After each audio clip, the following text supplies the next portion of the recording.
You can afford anything. You just can't afford everything. Every choice that you make is a trade-off against something else, and that doesn't just apply to your money. That applies to your time, your focus, your energy, your attention, anything in your life that's a limited resource. And that opens up two questions. First, what matters most? Second, how do you align your daily decision-making with that which matters most? Answering those two questions is a lifetime practice, and that's what this podcast is here to explore and facilitate. My name is Paula Pant. I am the host of the Afford Anything podcast, and do you find yourself stuck in loops of overthinking? Do you get stuck in analysis paralysis? Well, today's guest is here to discuss solutions to that. Today, we're talking to New York Times bestselling author Jon Acuff. We'll be discussing the 10 signs that you're overthinking something, the differences between overthinking and being prepared, and the 3 R's: retire, replace, and repeat, which can help you transform your overthinking thoughts, those loops, into more productive thoughts that serve you. And you can apply this to any facet of your life that you tend to overthink, whether that's your finances. You've been thinking about the fact that you'd like to start investing, but you're scared and you don't know what to do, so you just get stuck in analysis paralysis and then never make a move. Or whether that's your career, you've been thinking about making a move to a different company, or even transitioning to an entirely different industry or field. And you want to be cautious and prudent. This isn't something you want to do impulsively, but you're not sure if you've crossed that boundary between prudence versus just overthinking.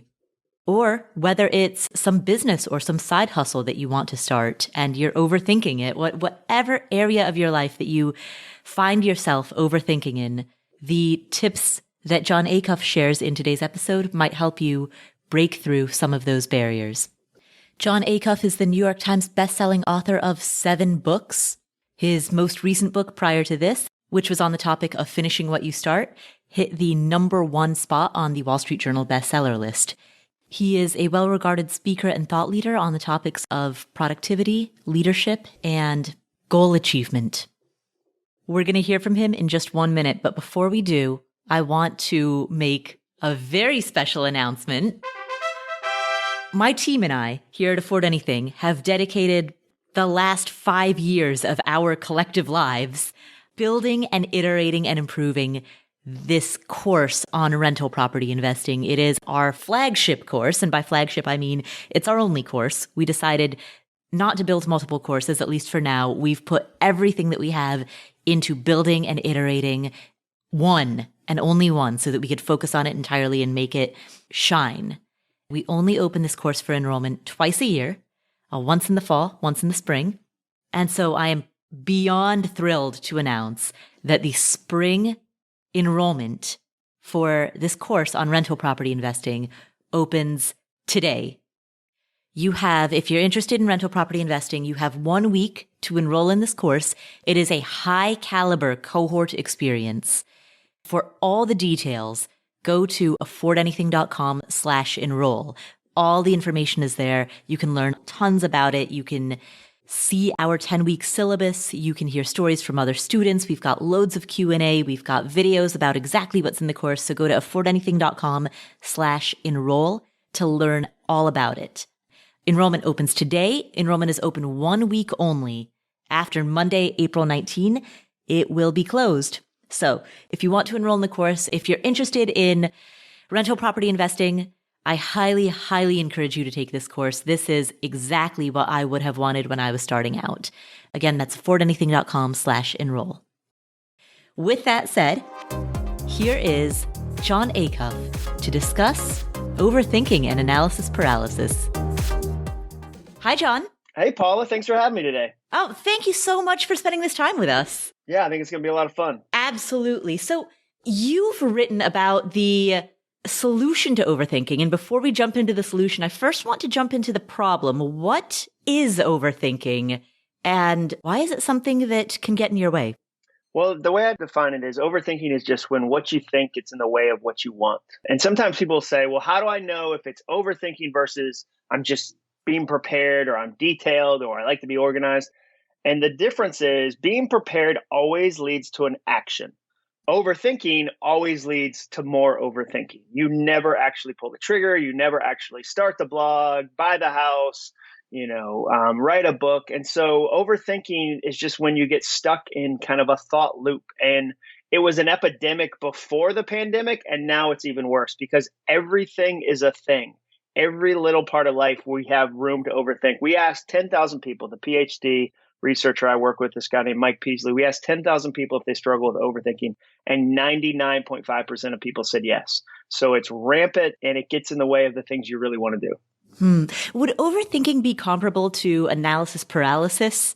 100%. That can be one of the forms. Sometimes they're not, analyzing anything. They're just stuck. Like, for instance, I talked to somebody the other day that said 12 years ago, I got fired.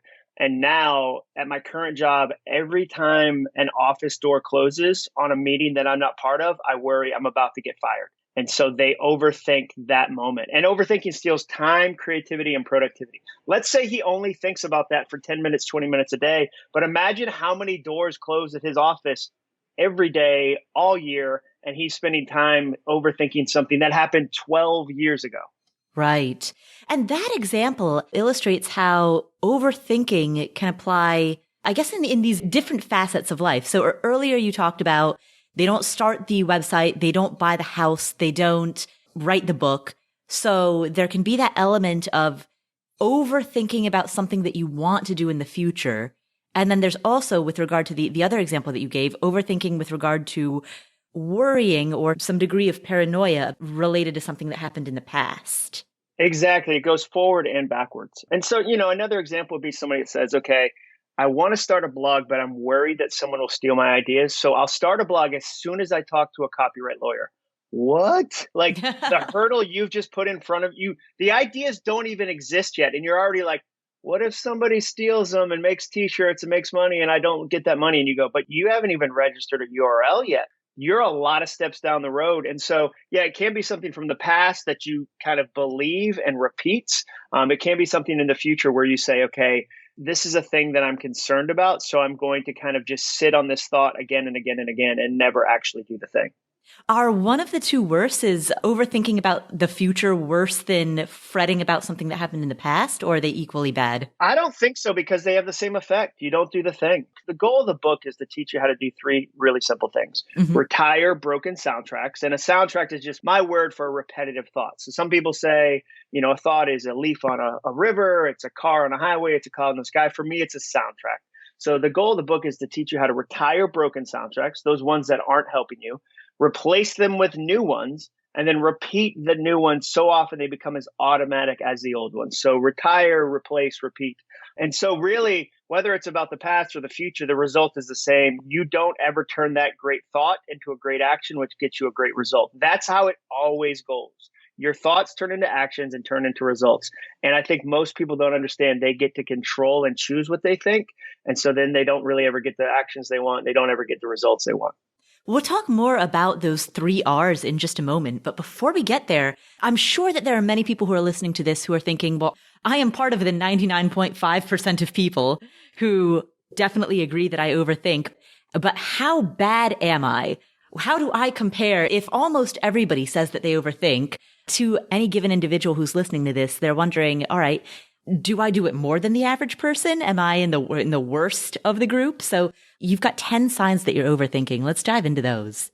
Yeah. So, one of the signs, like the easiest sign is you write down something you want to do. So imagine, okay, I want to start a podcast. I want to pay off debt. I want to rent an apartment, list a goal you have and then listen to the very first thing that pops to mind. So the very first thing, because I always say a reaction is an education. Every reaction is an education. So what's the first thing? If you immediately hear, I can't write a book because every other good book's already been written, or somebody smarter than me has already written the book, or nobody knows me, who am I to do that? You should write that down and go, wait a second, that might be a broken soundtrack. So that's the first thing I'd say. The second thing I'd say is, have you been working on projects longer than they're required? As an author, when people find out you're an author, I'm sure in the same way that when people find out you have a successful podcast, they'll say, I've always wanted to start a podcast. And a lot of times you'll go, well, how long have you been thinking about it? And they go, 5 years. And you and I both know it doesn't take 5 years to start a podcast. There's no such thing as a half-decade preparation for a podcast. Right. And so that's another sign that, okay, maybe you're overthinking. I mean, a third sign, a really easy sign is, what is your community telling you? You know, what is your spouse telling you? What is a friend telling you? Everyone who overthinks at some point has had somebody who cares about them say, I feel like you might be overthinking that. And so there's all these different signs that are pretty easy to see. And once you see them, you'll go, that's right. I am donating a lot of time, a lot of creativity, a lot of energy to something that's not helpful to me. And I'm not getting a good ROI on that. Let me pause you right there because I've got a follow-up question on that one. So with regard to that 5-year example, I certainly have some ideas that I've placed in what I refer to as the someday maybe bucket. So these are ideas of things that I could do in the future that have popped into my head, but I'm not committed to doing them. It isn't that I'm scared to do it. It's just that I have a limited time and energy. And so these ideas live in my someday maybe bucket. I have thought about them for a long time, but they're not a priority. And so, so they are something that I've thought about for 5 years, but I've consciously decided not to take any action because it's just not a priority right now. Sure. You're intentional with that. You used a lot of words there like deliberate. This isn't the right time. You're intentional about that. And there's other things in your life that you're focused on right now. So it's not that you're not focusing on anything. Mm-hmm. It's not that your whole life is a someday bucket. You're saying, okay, these are the things that matter. And here's the evidence I'm working on them. Here's the someday. My friend calls those wine ideas. One day, my friend Ali Andrews said, hey, do you ever feel like as soon as you have an idea, you have to share it with everybody right away? And I said, yeah, all the time. And he said, well, you're living a keg party lifestyle with your ideas. People are coming in and getting the ideas instantly. And he said, you need a few wine ideas you put in a bottle and you sit on a shelf and you let them mature and you let them kind of grow. And so I'm a big fan of having wine ideas, but that's an act of being deliberate to say, here's my someday kind of file, or here's what I'm going to work on. But that's different than overthinking, where an overthinker doesn't have ideas they're currently executing. It's every idea feels some degree of stuck. And then again, like 81% of Americans, for instance, want to write a book, according to the New York Times, 81%, and less than 1% do every year. So, like no one who's stuck has a doubt that they're stuck. We all have felt, okay, wow, I'm stuck in my career. I'm stuck in this relationship. I'm stuck in this decision. So stuckness isn't hard to find. It's an act of going, okay, I am stuck. I need to retire some thoughts that are in the way. And I need to figure out what are the thoughts that are going to help me get out of my own way. Excellent. Excellent. Now, we were talking about the 10 signs that you're overthinking.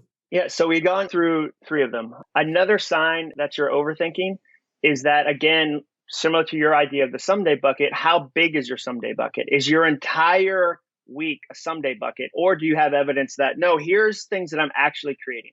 Here's things I'm actually launching. Here's things I'm actually doing. That's another sign that you say, okay, I have evidence that, these things are in motion. These things are being productive. These things I'm getting done with. And that makes a ton of sense. I think those are the 4 I've seen most people struggle with. A 5th sign, and it's a specific one, is imposter syndrome. It's one of the biggest things people struggle with when it comes to overthinking. It's this thought of, what if I get found out? What if I'm not a real mom, a real writer, a real CEO, a real business owner? And so imposter syndrome is one. Another one is perfectionism. Okay, I'll do this thing as soon as it's perfect. And that's, a really common kind of source of overthinking is, as soon as I have all the details lined up, as soon as the conditions are perfect, I'll move when everything is right. And you and I both know there's not going to be a time when everything is right. Right. There's never a perfect time to do the thing. And so I think that's another one that I see people struggle with a lot. Right. Imposter syndrome and perfectionism are both concepts that I've heard many people in the Afford Anything community talk about quite a bit. You see people run into how does it manifest when it comes to money? Oftentimes, take imposter syndrome, for example, a person might say, I'd really like to buy this rental property, but I don't even own a personal residence myself yet. And it feels ridiculous to be a landlord before I'm even a homeowner. Or they'll say, I'd like to buy this rental property, but I'm in my 20s. And it feels ridiculous to call myself a landlord at the age of 27. So I hear that conversation come up quite a bit. I also hear I didn't study finance in college, so who am I to... Right. Exactly.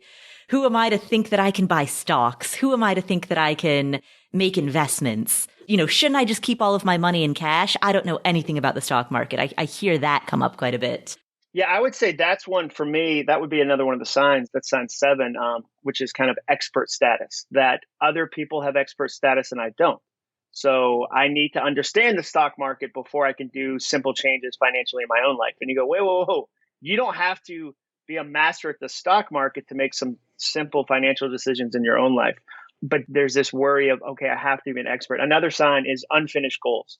If you look at your life and you've got an elephant graveyard of unfinished goals where you started them, you were really excited, but then along the way you started to overthink them. For me, I started my first blog in 2001 before any social media and it was going well, but then I started to overthink it and I started to go, okay, what am I really going to do? And then I didn't blog for 7 more years. And I look back on that, not with a great degree of regret, because that would just get in the way, but with some degree of regret of what could I have done if I hadn't taken 7 years off of building a community, of serving an audience? Like, what could I have done with my platform? So I think unfinished goals is another one where it's easy for people to look at that and go, okay, I might be overthinking this. Another one would be when one single thing can change your entire day. So for instance, you're a mom, you're a working mom, you're 3 minutes late to the car ride or pickup line, and you immediately play a soundtrack that says, I'm the worst mom in the world, which makes all the rest of the good things that happened that day invisible. So that you got your kids out the door, that you worked a full day, that you crushed the project, that you made sure they had lunch, like every little good thing disappears in the evidence of that one 3-minute mistake. And so that extreme kind of like when one thing can wreck your entire day, you're probably overthinking a broken soundtrack. Beating yourself up a bit too much. Exactly. Well, and that's another one. Another sign is if you talk to yourself in a way you'd never talk to your friends. So what was interesting about the study that the researcher and I did was that we never found somebody who was overthinking compliments. So we never found somebody who said, my big problem is that I just constantly tell myself I'm doing such a good job. Like, oh, that's my big issue. It was just the opposite. So a really easy way to think about that is, okay, am I talking to myself worse than I talk to a friend? And if I am, why am I doing that? And then the last one, the 10th one is never being self-aware of the story you're telling yourself about yourself. Often when you overthink, there's a lack of self-awareness, and that kind of feeds the overthinking. So those are 10 pretty easy signs that, you know what? Wait a second, I might be overthinking this. What am I going to do about it? A lot of the signs that you've talked about, the deferring to expert status, feeling perfectionism, feeling imposter syndrome, beating yourself up too much over one tiny mistake, they seem rooted in some degree of low self-esteem. And granted, that's a broad term. There can be an entire ancillary discussion on whether, unpacking the notion of self-esteem itself. But to what extent do people need to get at the root of where these issues are coming from? Like, to what extent do we need that degree of reflection and need to build some degree of confidence in order to solve this? Do we all need to start journaling and meditating and going to therapy? No, 100% no. I mean, it depends on the person, depends on the issue. Like all issues aren't created equally. I don't have a ton of time in my life for like a 90-day silent retreat in Sedona. That's not how my life's built. So it depends on the issue, depends on the person. But for instance, I recognized one day that I was being a terrible boss to myself, just terrible. Like I was so overstructuring my day. And this is ridiculous to even say out loud, but it's true. Like I would set a timer when I was working on projects. And if I needed to go get a drink of water from the kitchen or like go to the bathroom, I would stop the timer because like, I guess that time didn't count. And I was like, if I had a boss that did that, that would be a terrible boss. If I had a boss who had a timer on their desk and was like, oh, you going to the bathroom? I'm going to pause this because those 90 seconds don't count off your time. Like that boss would suck. I didn't spend like the next 3 months, like doing bullet journaling with illustrations and trying to find my soul. I said, what would the best boss be like? Like one of the techniques is you flip it. You flip a broken soundtrack to a new soundtrack. So I said, what would the best boss be like? And I've had good bosses. I'm 45 years old. I've worked for good bosses and bad bosses. So I have examples. And so it wasn't hard for me to go, here's the actions the best boss would take. So, okay, my soundtrack is I'm the CEO of me and I'm the best boss. And I believe that whether you work for yourself or for somebody else, you are the CEO of you. You take personal responsibility for how you show up for work, for what you bring, for what you do, for the actions you take. So I think there's other times where you might go, okay, I need to explore why this happens. I see a therapist. I think therapy is amazing. I'll always say like, yeah, definitely. If that's something you want to go do, 100% do that. But I think there's a real trap to going, okay, I found a broken soundtrack. And until I figure out that my dad didn't hug me enough when I was 7, I can't change the actions that this is like the negative actions this is causing. I think you can say, yeah, I'm going to change some of these actions. And I love how Tom Ziglar and Zig Ziglar say it. Zig Ziglar, I got to have lunch with him a few years before he passed away and talked a lot about motivation and positive affirmations. And one of the things that they teach, because I asked them, like, do you believe in fake it till you make it? You know, kind of saying the thing. And they said, no, we don't believe that because it triggers cognitive dissonance. So if you're really out of shape or if you're really broken, you say, I am so rich. I am so rich right now. Your brain knows that's not true and it causes cognitive dissonance. Like your brain knows you're lying to it and it doesn't help. Lying to yourself never solves anything. So what they say is instead tell the truth in advance. For instance, I'm getting fitter and fitter in every way every day. Like that's positive, true, it's pushing you forward. I'm working on my money and getting better at my money every day and every way versus going, today I'm incredibly rich. When if you're not, your brain knows you're not and it won't help you. That sounds very much like staying in the present. Like I am taking steps to improve today. I'm improving the way that I spend money today. Exactly. And you know, it's honest, it's positive, there's forward momentum to it. And your brain goes, okay, we can believe that, we can get behind that, we can push in the same direction. The other piece of what I'm hearing is that thoughts drive behavior. So it isn't necessarily, you don't necessarily need to unpack everything in order to just train yourself to have healthier thoughts that then drive behavior. You don't necessarily have to unpack the emotional content behind it. Exactly. You don't have to unpack every thought either. Like I always say, start with the loudest ones. Everybody has too many thoughts every day to unpack every thought. Who has time for that? I always say, like, start with the loudest ones. Start with the ones that are, you know, kind of the loudest soundtrack, the loudest boombox, if you will, and say, okay, what do I want to do with this? I mean, that was one of the fascinating studies that I put in the book. NYU studied college students, and they had them come in, 2 different groups of college students. And to one group, they said, okay, we want you to make sentences out of these words. They gave them a word bank and said, make some sentences. To the other group, they said the same thing, but that group inside that word bank were hidden words related to being old. So bald, retired, Florida. And then they said, after both groups had made sentences, the second part of the test is down the hall. Please walk to the end of the hall. And they secretly timed the students, and the students who had been exposed to words that had old status or felt like being old physically walked slower. Just the exposure to the words that were about being old made them act old. So there's so much research about the power of the thoughts you have, the words you expose yourself to cause a physical reaction in your life. And so that's where I tell people, if you can figure out, okay, I'm going to write new soundtracks, I'm going to create new soundtracks, it can change your actions and it can change the results you get. Let's dive into the 3 R's, starting with the first one. Retire. Yeah. So retire is about saying, okay, here's something that's getting in my way. Here's a soundtrack that, you know, I've been carrying around. And it might be, you know, it could be something based on a situation. We talked a lot about like, did a situation happen in the past? So, you know, one for me would be, I've been taken advantage of in business situations. Like I've had situations go sideways, whether it was somebody stole money or it was just ended up being a bad situation. So it'd be really easy to come out of that moment with a broken soundtrack that says everyone in a business situation is trying to take advantage of you, which wrecks my ability to have a healthy meeting, which wrecks my ability to see opportunity because instead I'm looking for booby traps. Instead, I'm looking for, okay, I gotta be real careful because remember, people are trying to take advantage of you. So I would need to retire that broken soundtrack. One, identify it and go, okay, that's not something I want, and then retire it. And the way you do that, the way you figure out, okay, is there a soundtrack I want to retire? You ask it 3 questions, and the questions are really simple. You ask it, is it true? Is this thing that I'm listening to true? Second question, is it helpful? Does it move me forward? Does it propel me forward or does it hold me back? And 3, is it kind? Is the thing I'm telling myself kind? And if it's not, it might be a soundtrack that you better retire because it's just getting in your way. To the first of those questions, so is it true? Is it helpful? Is it kind? What happens if a person does believe or fear that it may be true. And we'll go to the deferring experts example. I'm imagining somebody in this audience who thinks, hey, I'm terrible at managing money. And when presented with those questions, is it true? Is it helpful? Is it kind? They fear that the answer to is it true is correct. Yeah, and it might be. It might be true. And that's why you asked the three questions. So if we only had one question, we'd never be able to retire a soundtrack. But what happens for that particular person? Let's use money as an example because the listeners are curious about that.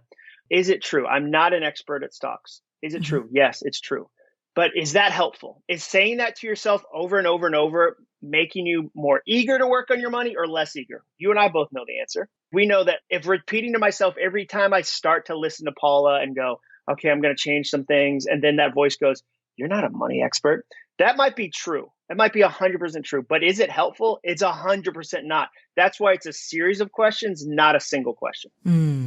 Right. All right. So is it true? Is it helpful? Is it kind? I'm not a money expert. I don't know much about stocks. It may be true, but it's not helpful and it's not kind. Exactly. So I need to change that soundtrack. So you could say, even just adding the word yet, I don't know a lot about stocks yet. That word yet is a gift. Okay, so there's a time where I could know more. And if I'll take the actions, I can change that soundtrack. I can lean into that. I don't know everything about stocks, but I know enough to get started. Like that's a better soundtrack than I don't know everything about stocks. Or the problem too is that our soundtracks kind of mutate. They always add words like never, always, forever. So listeners will say, I'll never know enough about stocks to feel comfortable, working on my money. Never? Like if you're 24, like you've got 50 years of life left in a half century, you've already decided at 25, you'll never know enough about stocks. Like that's not kind. If somebody said to me, I'm interested in stocks, and I said, you'll never know enough. You've got 50 years. You're so dumb. You could spend a half century of your life. You'll never know. That's certainly not kind. Certainly not helpful. So that's why it's always more than one question, because sometimes it will be true.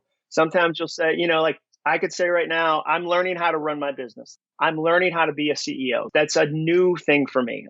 I've had a business for 8 years and I'm looking at my business and going, okay, there's things I want to do differently. What do I want to do? So I wouldn't tell myself I'll never be a good CEO, but I also wouldn't tell myself I'm the best CEO in the world, because Paula, that is 100% not true. But I would tell myself a positive soundtrack of I'm learning how to be a better CEO every day, because I am. That's a helpful thought because it encourages me to work on the actions, to interview other CEOs, to work with my team, to apologize when I'm wrong. So I can grow and lean into that positive soundtrack a lot better than a negative one that says I'll never be a good CEO. What about the I'm too old soundtrack? Because I've certainly heard from a lot of people in the audience, they'll say, hey, I'm 55 years old. I'm too old to begin building wealth. I'm too old to begin saving for retirement. It's too late for me now. Yeah. So what I always tell people is that fear is schizophrenic, because one day it'll tell you you're too young. I meet people just like you do. They'll go, I'm too young. I don't have enough experience. Too young to do that thing. And then one day fear goes, no, it's too late. And you want to say, okay, fear, when was the perfect age? Was there a day when I was 34 and 17 days that I was the perfect age? Like part of it too is that we worry about, whenever somebody does compound interest, they go, when you were a fetus, if you invested in compound interest, you'd have $19 billion.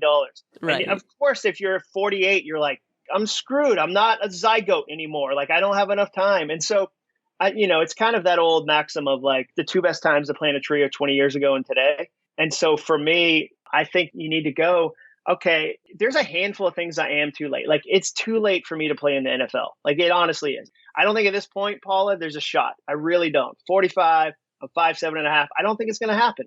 But as far as saving money, as far as writing a book, as far as starting something new, if you're breathing, it's not too late. Right. Okay, so that first R is to retire that negative soundtrack. We've asked the question, is it true? Is it helpful? Is it kind? We know that this is a soundtrack. We've identified a given soundtrack that we need to retire. How do we stop compulsively thinking that unhelpful thought? Well, the first thing we do is we recognize it as unhelpful. As I mentioned, most people don't understand that a thought is something you control. They think a thought is something you have, not something you hone.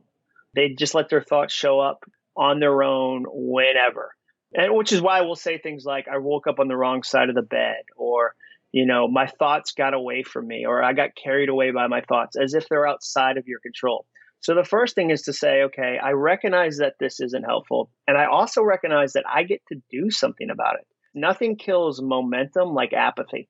Going, oh, well, I guess that's how it is. I'm not good at money, as if money is a personality type, as if you'd say, like, no, there's some people who are naturally born for money and everyone else isn't. It's not like height. Being able to work on your money isn't like height, where you go, I'm not 6'3", so I guess I don't get to be good at money. So you recognize that, okay, this is broken. And then you recognize you have the power to do something about it, which is that second R, that I get to replace that. And what's fascinating is even my most type A friends, like my high performance friends who lay out their clothes for the gym the night before they go to bed because they know it'll ensure they go to the gym, they don't pick their thoughts out ahead of time. Very few people go, you know what? I got a big business meeting coming up on Thursday, big negotiation. I'm going to bring these 3 soundtracks. Like, I'm going to think these 3 things to make sure that I get the result that I really want. They show up in the meeting and they let their emotions get away, their thoughts get away. And they go, yeah, it's so weird it went poorly. And you go, it's not. You planned every detail except what you were actually going to think, which actually drove how you acted, which actually drove your results. And so that's the first step of replace, is understanding you can.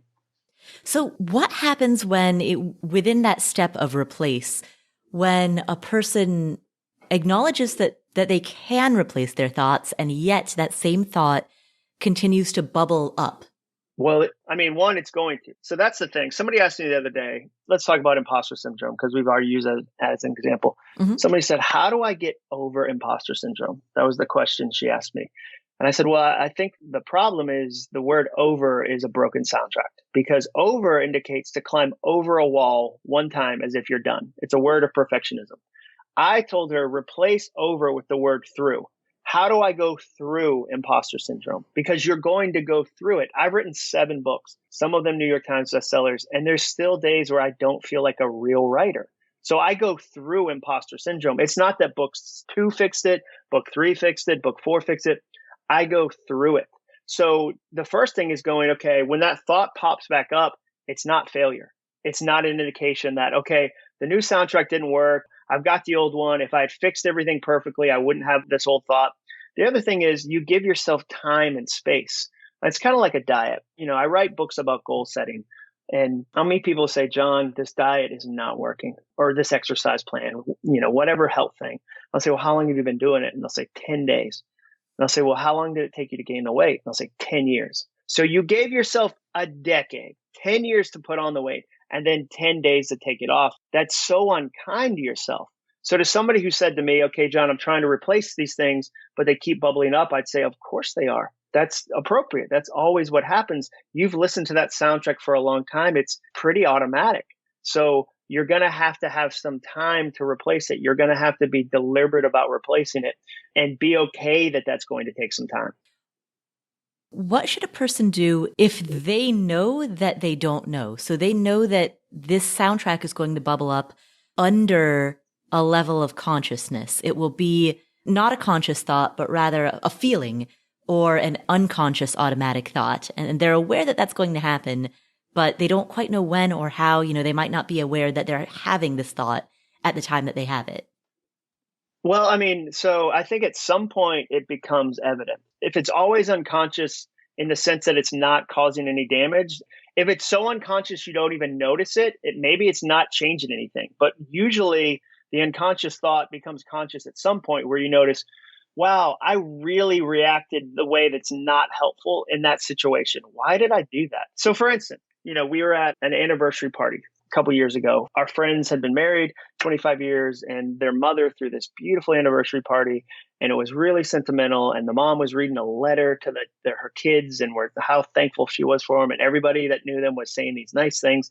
And I felt this thought in my head that was like, say something really sarcastic, like say something really funny. And I had now if that's unconscious, it never hits my consciousness, so I can't deal with it. So if the question is how do you deal with things that never surface? You can't. They never surface. It's the Mariana Trench. It's so deep. But usually it's going to surface in your behavior, your action, your words. There's going to be some sort of kind of thought that bubbles up, like a crab trap from the depth. And so in that moment, I was able to go, why do I feel that way? What is that? And I could pause on it. And I didn't try to fix it in the moment, but I definitely made a note of it. And I was like, I need to probably explore that. Is it that being sentimental makes me uncomfortable and I use sarcasm to try to change the moment because I'm uncomfortable? Is that I'm not good at handling emotions? Like, do I want the spotlight on me all the time? Is that about narcissism? Like, there was a number of ways I could interpret that. But all I did was I recognized it eventually and I paused on it. And then I wrote about it a little bit. Not fancy writing, like not everybody's a writer. You could certainly kind of work on it your own way. But I just paused and I recognized it and said, okay, And I didn't say anything. There have been other times in my life, maybe when I was younger or didn't have these tools, where I might have said something terribly sarcastic and kind of like train wreck the moment.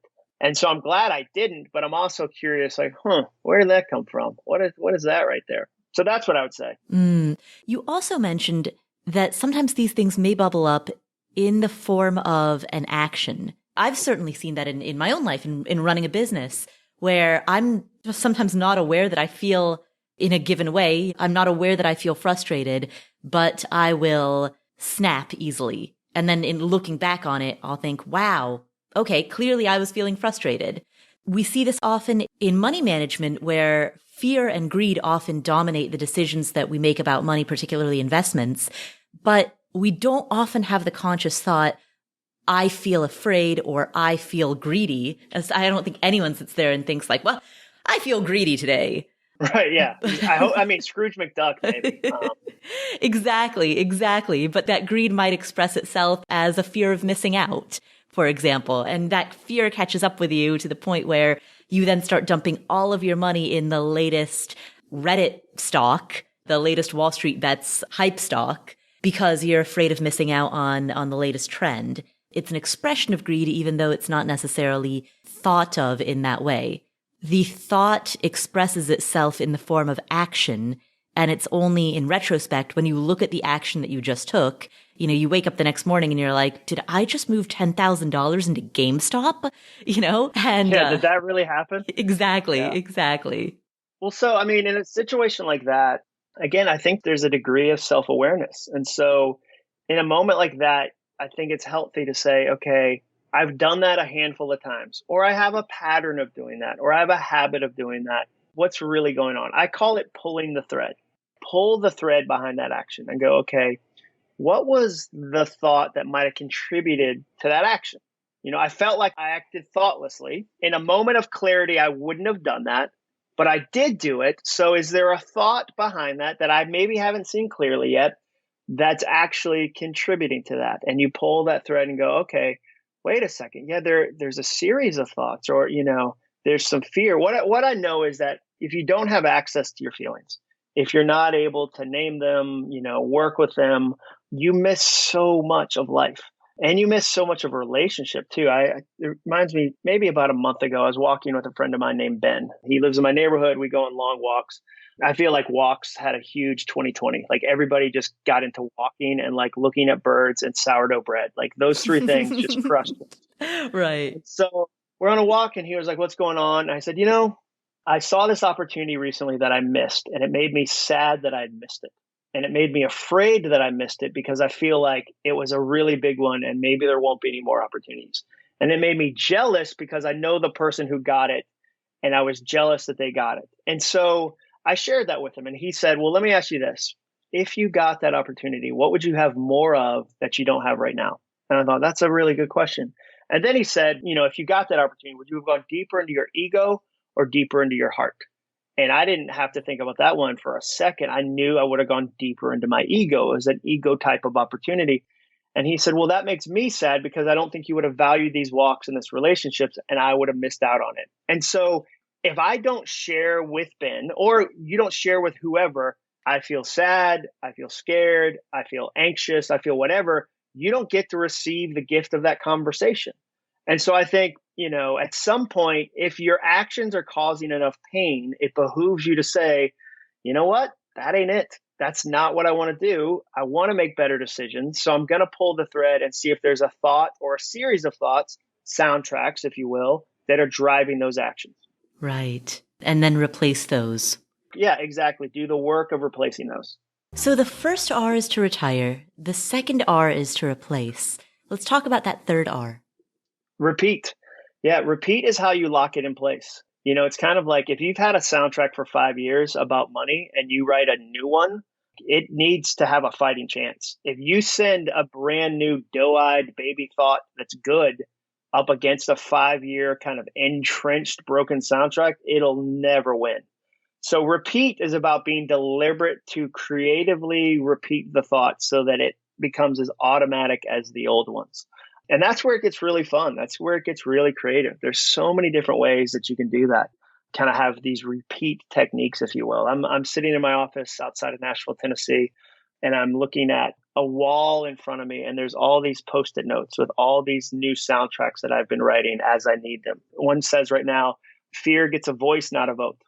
Because I don't like when people say you can be fearless. I don't think that's true. I don't think that's helpful. I think that sets so many people up for failure on Instagram when motivational gurus say nonsense like that. Mm-hmm. Because the reality is every time you do something new, every time you do something bigger, every time you stretch yourself, there's going to be some fear there. For instance, I'm a public speaker. I go around the world talking to companies like Comedy Central and the NFL and Whirlpool and Nissan and whoever. And so when I first started, though, speaking to 10 people was terrifying. It was very scary. I had 10-person fear, but then I worked on it. I did it a number of times. I practiced. I turned a lot of thoughts into a lot of actions, and I got over it. But then I spoke to 100 people, and 100 people felt like a million, and I had 100-person fear. But then I worked on it. I got over it. Then I had 1,000-person fear, and then I spoke to 10,000 people. At every new level of my growth, fear was there. And it wasn't a bad thing that was there. It has a voice, but it doesn't get a vote. It doesn't get to sit at the head of the table and decide what I do or what I don't do. It's a voice, not a vote. So that's a soundtrack that I have on a note card right in front of me because I'm going to forget it. In the stress of the day, in the busyness of the day, as I hustle on my goals, I'm going to forget that. So one simple way is to write that down. A money one. Here's a specific money one that I have that I wrote down. I've got the note card in my hand on August 27th, 2020. I wrote, ask for more. Ask for more. Why? Because I found myself in negotiations where I was undervaluing the work I was creating. I was undervaluing the benefit I was adding to situations. So I wrote down 3 words. They're not sexy. Like, I don't want anybody listening to this to feel this pressure of like, I've got to come up with a new, just do it. No, gosh, no, don't feel that. Like, a new soundtrack can be a question somebody asks you. It can be a song lyric. It can be a phrase. It could be a bumper sticker you saw that you love. The other day, I was in Jackson Hole, Wyoming, and I saw a bumper sticker on a red Toyota pickup truck, and all it said was safety third. I love that. I took a photo of that. That's one of my soundtracks. I encourage people, if you're going to replace, the easiest way to start is start with some of the best that other people have created. Like, who says you have to create your own? The world is crawling with really encouraging soundtracks. So I wrote down, ask for more. And that's just one example of, okay, I put it on a Post-it note. I wrote it in my journal. I took a picture of it on my phone. It gives me a chance to repeat it and go, okay, I see that. I see ask for more 50 times a day because it's right at my computer. And so that one's a lot easier to remember versus going, Paula, I thought the phrase ask for more. And I hope that in the busyness of everything I do, it'll occasionally bubble up on its own. I'm not taking that chance. I'm going to make it really easy to see. So in terms of those repeat techniques, you've mentioned write it down on a Post-it note that's in your office or in your home office or stuck on your computer. You've mentioned take a screenshot, write it down, take a screenshot of it, make it your background on your phone so that you're seeing it often. Write it in your journal. What are some of the other repeat techniques? Well, one of the chapters in the book is about how to make a soundtrack stick with a symbol. Symbols are powerful reminders of things we want to believe. And the best companies in the world have known that forever. I mean, think about Yeti. People put a Yeti sticker on their car to let you know how they keep things cold. Like in the 1990s, nobody put an Igloo sticker on their car and was like, I like Igloo coolers, just wanted you guys to know. But a Yeti symbol is a symbol of more than just their company. It means I love to be outside. I'm part of the wild. And so a symbol can be anything from a coin you keep in your pocket. It can be, I've got a pine cone on my desk. We took thousands of people through this research before we published the book. And people would say, okay, oh yeah, I have, a tattoo that says choose joy. And every time I look at it, I remember, oh, that's right, I get a choice. And today I choose joy. It could be something like one of the participants said, I have a bag of painted lima beans on my desk. And I said, well, what's the story there? And she said, well, When I was in school, there was a teacher whose husband individually painted lima beans one by one for her. And I remembered, when I get married, I want to marry a man who loves me enough to individually paint lima beans. And so that's something that she, like, for her dating life, that's a symbol that reminds her of a soundtrack. Find a person that loves you like that. And that's personal to her. And that's how you make a symbol. The three ways you make a symbol: it has to be personal. It has to be deeply connected to you. Second is, it has to be visible. If it's in a drawer and you never see it, it's a souvenir, not a symbol. And third, it has to be simple. And a great example of that is the Nike Live Strong bracelets that they did with Lance Armstrong. The reason those are so popular was that they are personal, they are visible, and they are simple. They are personal. You never met somebody wearing one and would say, "Why do you wear that?" And go, "I just don't like cancer. I hate the disease cancer. I wear jewelry related to diseases. I have a psoriasis necklace." Like, nobody ever said that. They always said, "My uncle passed away. My mom passed away." It was personal. The second thing, it was visible. Nike could have made that bracelet gray. They could have made it beige. They didn't. They made it bright yellow. Why? Because it has to be visible. And the third is, it's simple. No one was confused about how to use a bracelet. Nobody was like, "What you're saying, to put the arm part into this whole part?" It's kind of complicated. So a symbol can be a really fun, really practical, really simple way for you to go, "I'm tying this new soundtrack to something physical so that I've got another reminder." I want you to have as many reminders as you can, because, again, sometimes we're sending these new soundtracks up against a broken soundtrack that's had a 5-year head start. Let's equip our new soundtracks to the best ability. Is it most effective to focus on changing one soundtrack at a time? Again, it depends on the person. Usually what happens, like, we just did a challenge called the Overcoming Overthinking Challenge, and nearly 10,000 people signed up for it. It was really, really fun. And what I saw through that interaction with all those different people is that the first one often led to the second one. What happens is, when you discover the metaphor of soundtracks, when you discover that your life is actually being governed largely by the thoughts you have, you start to see them everywhere. You start to notice, wow, individuals have soundtracks. For instance, everybody's job changed this year. Everybody went through some degree of change. And you've worked with people that said, "No, that'll never work here." Like, "No, we can't do that." And you go, "Oh, that's a soundtrack." They've got a soundtrack that it won't work here, but they haven't even tried it. They haven't even tested it. That's a soundtrack for them. So you start to notice them in individuals. You'll start to notice them in couples. Every relationship has soundtracks. You'll start to notice them in families. And they can be fun. They can be serious. One of ours as a family is early is on time. We show up early. Like, that's a family soundtrack. Another one is, we don't show up hungry. So when we go on a road trip to see friends, we don't roll into your house at 6:30 expecting you to have an amazing dinner. That's not how we are as guests. We'll stop and eat dinner before so that you don't have that pressure. That's one of our soundtracks. Is that a life-defining one? Of course not. But it is a norm in our family. My 17-year-old daughter is in high school band, and the way high school band works is they're organized in chairs. It's a ranking system. So, like, chair 9 is lower than chair 8, is lower than chair 7, and so forth. So one year she decided, I want to get higher in the chairs. I'm going to practice. I'm going to work really hard. I'm going to work my way up to a better chair. And you have to challenge the chair that's ahead of you. So she challenged a kid ahead of her. And he said, "Oh, why are you doing the challenge?" Because it is work. He said to her, "What are you, one of those tryhards?" And he meant it as an insult, but we took it as a badge of honor. Like, yeah, that's right. We're tryhards. So one of our family soundtracks is, yeah, we're tryhards. So you'll start to notice them in families and companies. Like, company culture is just a group of soundtracks people at the same company are listening to at the same time. So I think you can start with one if you want to, certainly. But I think what happens is you start to notice them in other places. It's kind of like what I learned a long time ago in helping people with goals is that I write a book about losing weight, or I write a chapter about something like that. And they go, "Hey, that thing you did talking about getting in shape helped me with my finances." And I go, "What? It wasn't even about finances." But discipline begets discipline.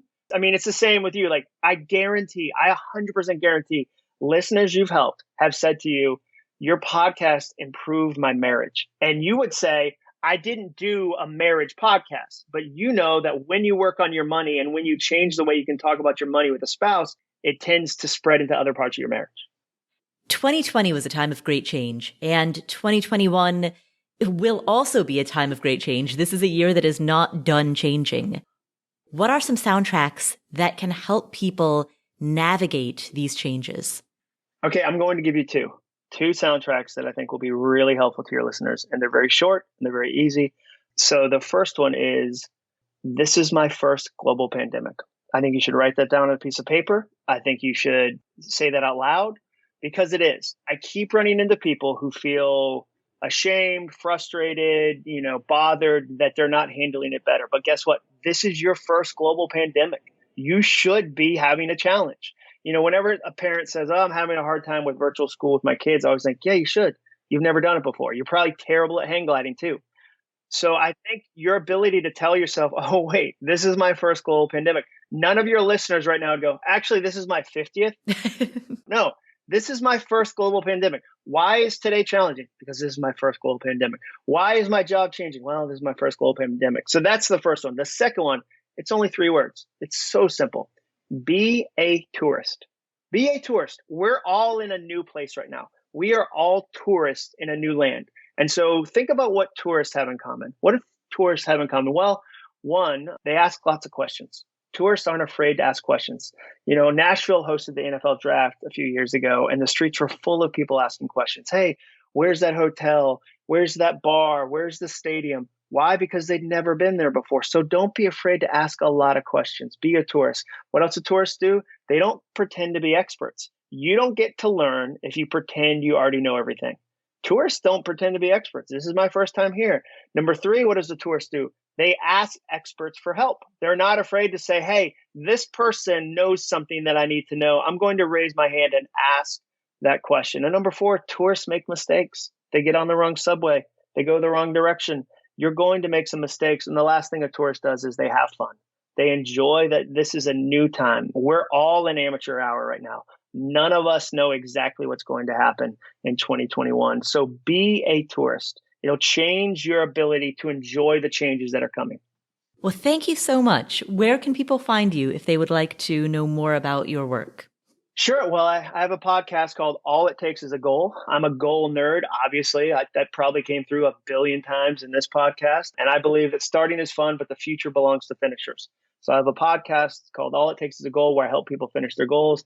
And then if they're curious about the book and think, you know what, I'll check out the first chapter. Awesome. You can read the first chapter for free at soundtracksbook.com. So soundtracks with an S, book.com. And then Acuff.me is my website. Jon Acuff on Twitter and Instagram, JONACUFF. So I'm all over the place on the social media. Thank you, Jon. What are the key takeaways from this conversation? Here are 4. Number 1, identify whether you're overthinking or preparing. There is a distinction between the two. But if you're not sure where you fall, if you're simply being prudent versus if you're overthinking, you can check in with yourself to see if you exhibit the 10 signs of overthinking. One of those signs is noticing your first reaction. Write down something that you want to do and then notice what your first reaction to that desire is. Is your immediate reaction something negative? Is it an excuse? Is it an objection? If so, then you might be overthinking. There might be feelings that come up that are causing you to talk yourself out of something that you actually want to do. Another way to check in with yourself is to observe whether you work on projects longer than needed. So for example, if it takes you 5 years to start a podcast, or if you've been thinking about investing in rental properties for years, but you've never actually taken a step towards doing it, or you've been thinking about starting that side hustle for years, but it's always been a thought. If those projects take longer than needed, then you might be overthinking it. Similarly, if you get too far ahead of yourself, if as you think about a given project, you're imagining step 12 and wondering all of these what if scenarios, what if X happens? What if Y happens? What if Z happens? What if I buy a rental and the roof leaks and then the tenants dump a bag of cement down the toilet? Like, whoa, okay, well, hold on. Step 1, choose a city and state where you want to invest first. You are many, many, many steps away from that roof leak. So if you find yourself getting too far ahead of yourself, you might be overthinking. Another thing to ask yourself is, do your friends and family tell you that you seem to be overthinking? Another question, how big is your someday bucket? Is everything in your someday bucket? Because it's great to have a someday bucket. I've got a lot of stuff in my someday maybe bucket. But if everything lives there, if you're not creating anything, If that someday bucket isn't counterbalanced with something that's in the, all right, this is what I'm doing right now bucket, then you might be overthinking. Some other ways that you can check in with yourself: imposter syndrome, perfectionism, expert status, thinking that you need to know everything about something before you begin, having too many unfinished goals. If isolated negative events change your entire day because you get stuck on them, if you find yourself talking to yourself in a way that you would never talk to your friends, if your inner monologue is too negative, or if you are unaware of some of the stories that you're telling yourself, these are ways that you can identify whether or not you're overthinking. But the biggest way to tell the difference between overthinking versus preparing is intentionality. If you choose to defer something because it's not a priority, you're being deliberate. But if you genuinely want to do something and you feel stuck or you feel held back, then you're probably overthinking it. Jon Acuff refers to this as the distinction between a keg party versus wine ideas. I'm a big fan of having wine ideas, but that's an act of being deliberate to say, here's my someday kind of file, or here's what I'm going to work on. But that's different than overthinking, where an overthinker doesn't have ideas they're currently executing. It's every idea feels some degree of stuck. And so that is key takeaway number 1. Identify whether or not you're overthinking. Key takeaway number 2, retire the old soundtracks that aren't serving you. By now, you're probably thinking of examples or areas of your life in which you're overthinking. If you're not, then try the 3 questions that Jon recommends. Is it true? Is it helpful? And is it kind? The way you figure out, is there a soundtrack I want to retire? You ask it 3 questions. And the questions are really simple. You ask it, is it true? Is this thing that I'm listening to true? Second question, is it helpful? Does it move me forward? Does it propel me forward, or does it hold me back? And 3, is it kind? You may find that you have certain thoughts that could be true, but those thoughts are likely not helpful or kind. And if that's the case, you need to retire those soundtracks. Erase the word never and replace it with yet. So for example, I'll never know enough about investing gets replaced with I don't know enough about investing yet. And that retiring never and replacing it with yet leaves space for possibilities. Don't embrace the idea of fake it till you make it, because that creates cognitive dissonance. Instead, make it honest, positive, and future focused. I'm learning more about investing every day. I'm taking steps every day to become a more knowledgeable investor. I know more about investing or personal finance right now than I did 1 week ago. And I am committed to knowing more next week than I do this week. Those types of statements are honest, they're positive, and they are future focused. And so that is key takeaway number 2, to retire the old soundtracks that aren't serving you. Key takeaway number 3, replace those old soundtracks with new soundtracks. Most people don't pick out their thoughts ahead of time. Imagine if we came prepared to high-stakes situations with positive thoughts that help us towards our goals, rather than destructive, worst-case, what-if thought loops. So, what if you aren't sure what your soundtracks are? At some point, you'll likely see a pattern with your actions. And if you don't, keeping track of this in some way might help. Jon says to observe your actions and then pull the thread behind the action. And go, okay, what was the thought that might have contributed to that action? I felt like I acted thoughtlessly. In a moment of clarity, I wouldn't have done that, but I did do it. So is there a thought behind that I maybe haven't seen clearly yet that's actually contributing to that? And you pull that thread and go, okay, wait a second. Yeah, there's a series of thoughts, or, there's some fear. Get curious about your thoughts. Why did they come up when they came up? Recognize those patterns. Once you recognize those soundtracks, you need to replace them. And that leads us to key takeaway number 4. Repeat the new soundtrack that you've selected. It's easy to forget new phrases or new ideas that you'd like to incorporate in your life. Jon recommends a few ways to help cement your new soundtracks. You could create Post-it notes and place them in areas where you're going to see those Post-it notes repeatedly, or you could go digital. turn those soundtracks into the wallpaper on your phone or your desktop. You could borrow from phrases that already resonate with you. There's no need to come up with something elegant or original. You could use a symbol. It could be something as permanent as a tattoo or something less permanent like a bracelet with a phrase on it. Whatever it is, it needs to be simple and visible. And forgive yourself if you don't remember right away. This is an ongoing practice. It's not something that you have to get right the first time or even the 100th time. Remember, these new soundtracks that you are trying to incorporate into your life and into your thinking, these are fighting against entrenched, unkind, unhelpful, untrue ideas that have repeated in your mind for years. So it's going to take some effort and some repetition to lock these new ideas into place.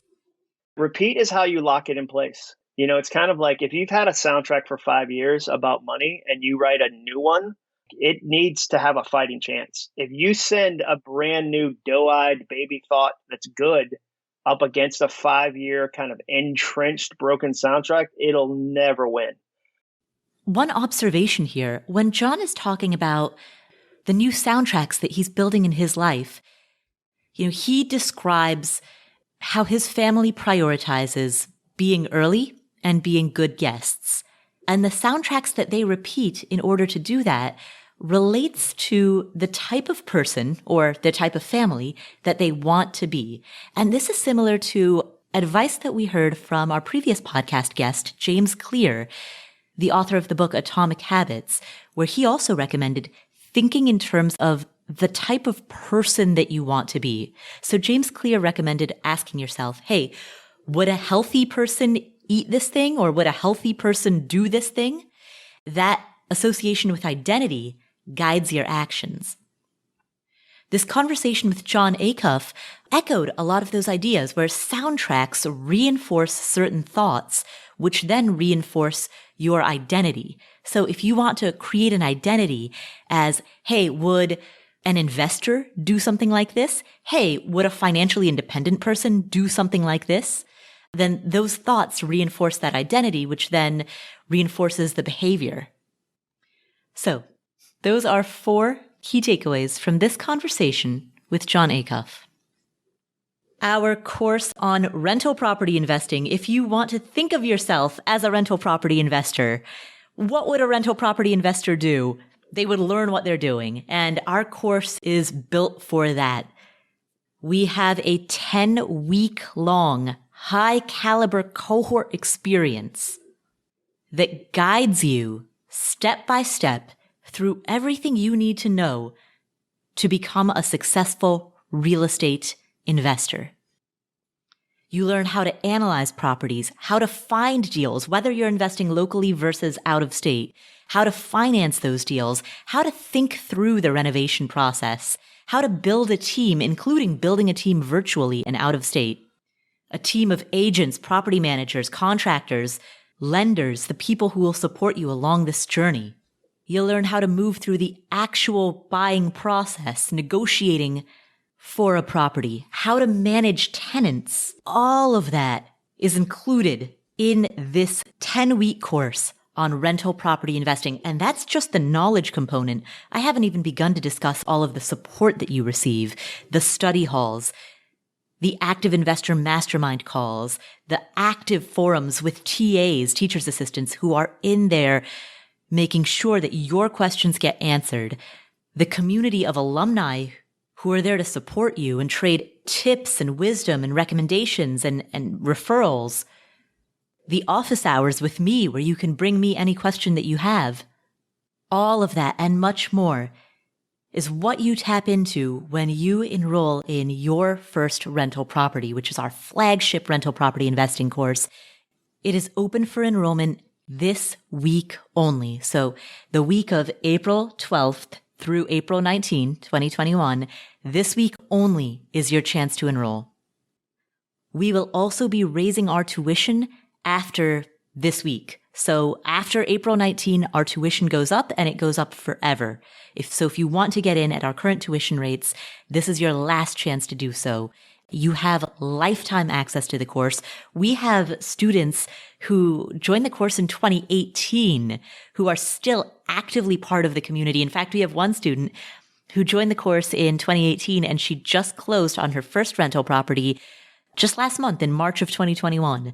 So we've got students who spend years in the course learning as much as they can, preparing so that when they are ready to buy a property, they have years of preparation and accumulated knowledge and wisdom and support behind them. And they can close the deal with confidence. So if you would like to learn all about how to invest in rental properties and be part of a community that can guide you and support you along the way, go to affordanything.com/enroll. That's affordanything.com/enroll this week only. And if you have any questions about what's inside, what's included, if you want to hear stories from some of the students and alumni who are in the course, all of that is on that webpage. So go to that webpage to learn more and to enroll, affordanything.com/enroll. The deadline is Monday, April 19. Thank you so much for tuning in.